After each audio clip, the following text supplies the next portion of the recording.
Isu cerai mencuat, Sarwendah malah asyik joget dengan Betran Peto. Usai kabar perceraian mencuat, Sarwendah malah asyik membuat video joget dengan Betran Peto.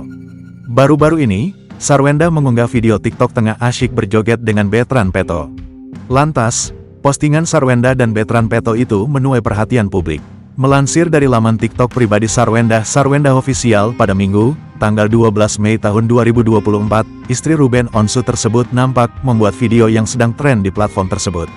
Di sana, Sarwendah memparodikan saat Betran Peto atau Onyo meminta izin untuk membeli ayam lagi. "Udah ya, jangan nambah ayam lagi," ujar Sarwendah sambil berlenggak-lenggok. "Tapi suka bun, pokoknya mau nambah 1 ayam lagi," jawab Onyo. Video lucu tersebut malah berbeda dengan kolom komentarnya. Netizen malah mengungkit kabar perceraian Sarwendah dan Ruben.